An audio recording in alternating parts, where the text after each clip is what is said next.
Hello friends, I welcome you to study hub. ये MCQ series है polity पे। इससे पहले भी हम पॉलिटी पे एमसीक्यूज़ जो हैं वो रिकॉर्ड कर चुके हैं। ठीक है, उनका हमने डिटेल्ड एनालिसिस किया है, डिटेल्ड डिस्कशन की है। वो आप डिस्कशन देख सकते हैं जिससे कि आपकी रिवीजन भी हो जाएगी। ठीक है, तो विदाउट एनी डिले आज का हम सेशन अपना स्टार्ट करते हैं। तो आज का हमारा पहला क्वेश्चन क्या है? Which of the following commission was appointed by the central government on union-state relations in 1983? 1983 में सेंट्रल गवर्नमेंट ने कौन सा कमीशन अपॉइंट किया था to study the union state relations? Sarkaria commission, Dutt commission, Chitalwad commission और राजमन्नार कमीशन, इन चारों में से कौन सा है? तो यूनियन गवर्नमेंट क्या करती है 1983 में सरकारीय कमीशन को अपॉइंट करती है to analyze the relations between center and state. ठीक है, on various portfolios union government क्या करती है 1983 में सरकारी कमीशन को अपॉइंट करती है to study centre state relations on various portfolios. ठीक है, तो इसका जो एक्यूरेट आंसर है वो कौन सा है? सरकारी कमीशन। सरकारी कमीशन यहाँ पे सही हो जाता है। और इसके जो चेयरमैन थे वो कौन थे? इसके जो चेयरमैन थे वो कौन थे? वो थे रंजीत सरकारिया। और ये रिटायर्ड जज हैं सुप्रीम कोर्ट के। ठीक है, ये रिटायर्ड जज थे सुप्रीम कोर्ट के। ठीक है, इतनी सी जानकारी आपको इसके बारे में होनी चाहिए। नेक्स्ट क्वेश्चन है, which of the article deals with the grants in aid by the union government to the state? Grant in aid होती है हेल्प। ठीक है, तो किस आर्टिकल के तहत सेंटर जो है स्टेट की हेल्प करता है? ये जो स्टेट की हेल्प होती है ना, ये कंसोलिडेटेड फंड ऑफ इंडिया से होती है। ठीक है, कंसोलिडेटेड फंड से होती है। और ये डिस्क्रिप्शन पे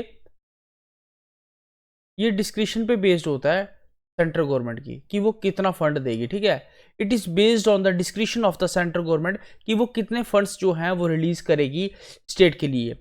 और ये स्टेट को तब दिया जाता है जब स्टेट को इसकी रिक्वायरमेंट होती है। ठीक है, एंड द सही आंसर क्या है यहाँ पे? Article 275। So according to article 275 state को जब भी नीड होगी पैसों की तो यूनियन गवर्नमेंट उनकी हेल्प करेगी, but it depends upon the description of the central government कि वो कितना पैसा रिलीज करती है। And this money is charge from the consolidated fund of India. Okay, next question is, who can remove the vice president from his office? अब देखो, बड़ी सारी जो वीवीआईपी पोस्ट होती हैं, ठीक है, जो पोस्ट होती हैं, बड़ी बड़ी पोस्ट होती हैं, ठीक है, बिग जो पोस्ट होती हैं, उनको हटाने के लिए प्रेसिडेंट जो हैं वो हस्ताक्षर करते हैं। ठीक है, प्रेसिडेंट के कहने पे उनको हटाया जाता है। ठीक है, प्रेसिडेंट उनको हटाता है और प्रेसिडेंट ही उनको अपॉइंट करता है मैक्सिमम पोस्ट। लेकिन ये किसके कहने पे करता है? ये कैबिनेट के कहने पे करता है। ठीक है, कैबिनेट। और कैबिनेट क्या होती है? जो मंत्रीज होते हैं, काउंसिल ऑफ मिनिस्टर्स, उनको हम कैबिनेट कहते हैं।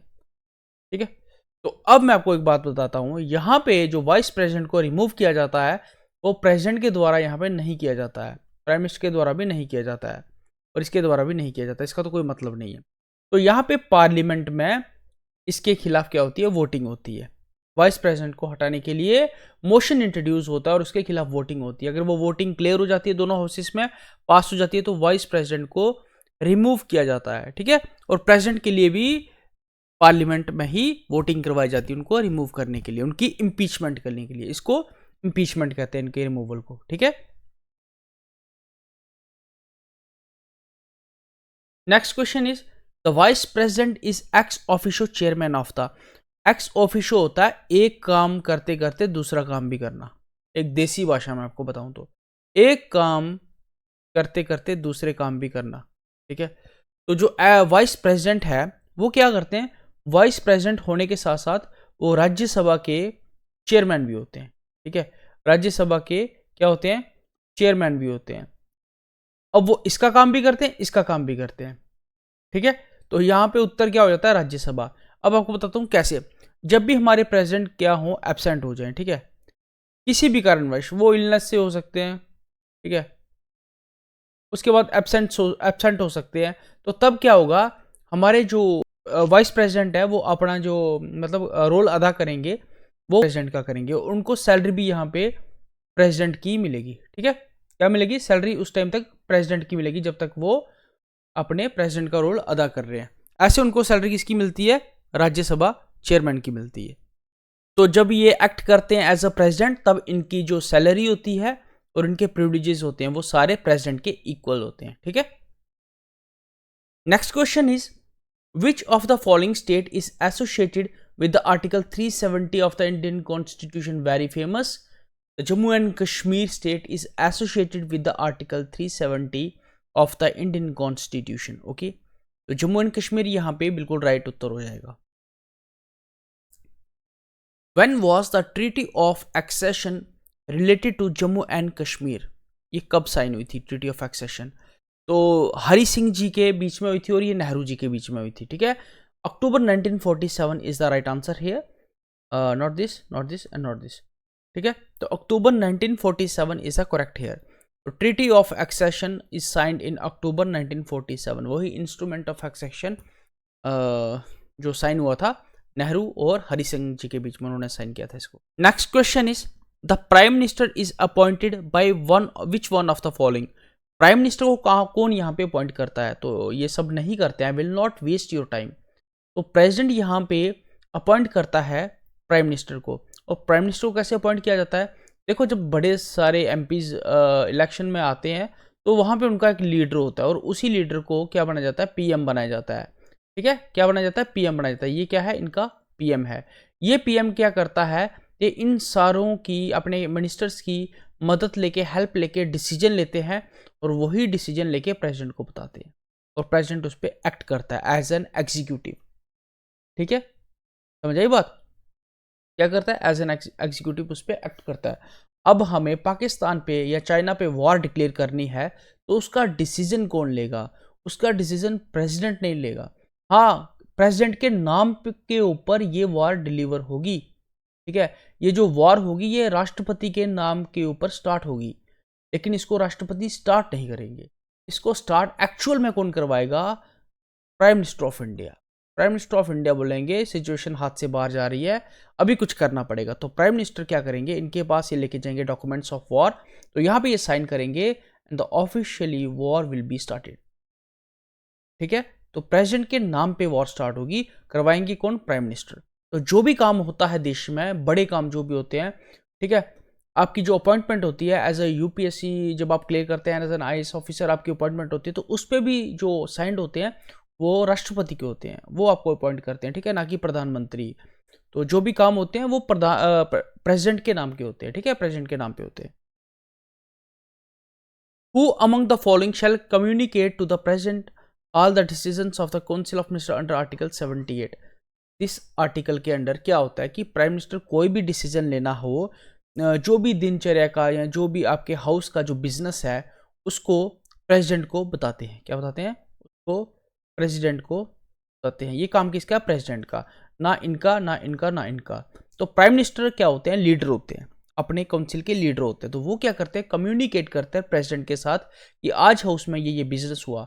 हालांकि प्रेसिडेंट का पूरा हक बनता है और प्रेसिडेंट पूछ भी सकता है प्राइम मिनिस्टर को कि आज क्या हुआ, क्या चल रहा है, क्या नहीं चल रहा है। समझाई बात? प्रेसिडेंट भी इनको पूछ सकते हैं और इनका काम भी इनको बताना है। The total number of ministers including the prime minister shall not exceed. अब देखो क्या होता है कि अगर आपके 100 क्या बोलते हैं इसको, 100 एमपीज है, ठीक है, 100 एमपीज हैं, इनमें से जो आपकी स्ट्रेंथ है 100 है, इनमें से अगर आप मिनिस्टर बनाओगे तो वो कितने, अब 100 के 100 थोड़ी यार मिनिस्टर बना दोगे आप, 100 के 100 थोड़ी मिनिस्टर बना दोगे, इनमें से कुछ ही मिनिस्टर बनेंगे ना, तो वो कितनी परसेंटेज है जो मिनिस्टर बनेगी, ठीक है, 545 में से 550 में से कितनी परसेंटेज है जो मिनिस्टर बनेगी? तो 15% से ज़्यादा आप मिनिस्टर नहीं बना सकते, ठीक है, 15% ही आपकी स्ट्रेंथ जो है, जो चुन के आई है उसकी 15%, ठीक है, वो क्या होगी? वही मिनिस्टर बनेगी, सारे मिनिस्टर एमपीज नहीं बनेंगे। Which of the following are the powers of supreme court? Yes, original और एप्लीट ज्यूरिसडिक्शन उनकी पावर है। ओरिजिनल जो ज्यूरिसडिक्शन है, अगर मैं आपको बता दूं, ओरिजिनल ज्यूरिसडिक्शन का मतलब क्या होता है कि जब आप कुछ ऐसा कांड हो जाए जिसमें आप डायरेक्टली सुप्रीम कोर्ट में अप्रोच कर सकते हैं। फॉर एग्जांपल सेंटर और सेंटर और स्टेट रिलेशन में कड़वाहट आ गई, ठीक है, स्टेट स्टेट रिलेशन में कड़वाहट आ गई, फंडामेंटल राइट्स को लेके छेड़छाड़ हो गई, ठीक है, और उसके बाद इंटरप्रिटेशन ऑफ कॉन्स्टिट्यूशन इसको लेके छेड़छाड़ हो गई। तो इन 4 केसेस में ओरिजिनल जुरिस्डिक्शन यूज होती है। एप्लीएट जुरिस्डिक्शन क्या होती है? जब आप हाई कोर्ट से संतुष्ट ना हो, जब आप हाई कोर्ट से संतुष्ट ना हो, आप ऊपर जा सकते हैं सुप्रीम कोर्ट को अपील करने के लिए, इसको बोलते हैं एप्लीएट जुरिस्डिक्शन। आपको हक दिया जाता है कि आप अपील कर सकते हैं सुप्रीम कोर्ट में अगर आप हाई कोर्ट से संतुष्ट ना हैं। इसके लिए हाई कोर्ट की सर्टिफिकेशन भी नेसेसरी होती है, लेकिन कुछ क्रिमिनल केसेस में हाई कोर्ट का सर्टिफिकेशन नहीं चाहिए आपको सुप्रीम कोर्ट में अपील करने के लिए। तो हाई कोर्ट का जो सर्टिफिकेशन है वो कुछ केसेस में जरूरी होता है, ठीक है।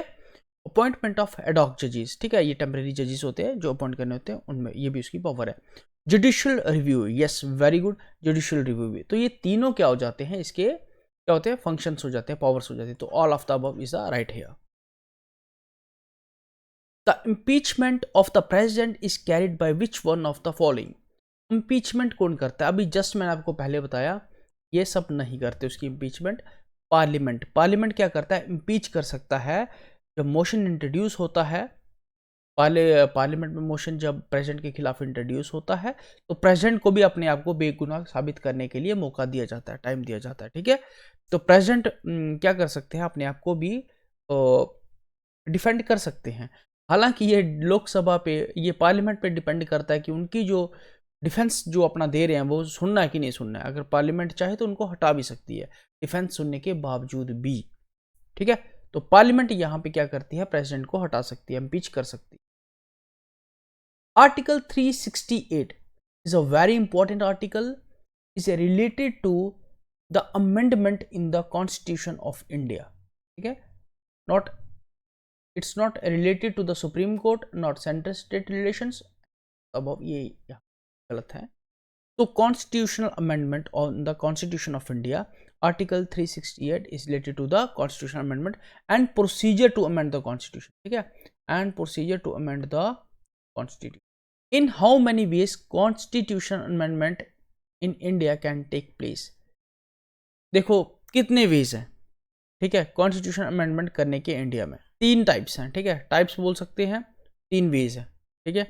एक तो सिंपल मेजोरिटी, एक तो स्पेशल मेजोरिटी, एक तो special majority plus consent of the state,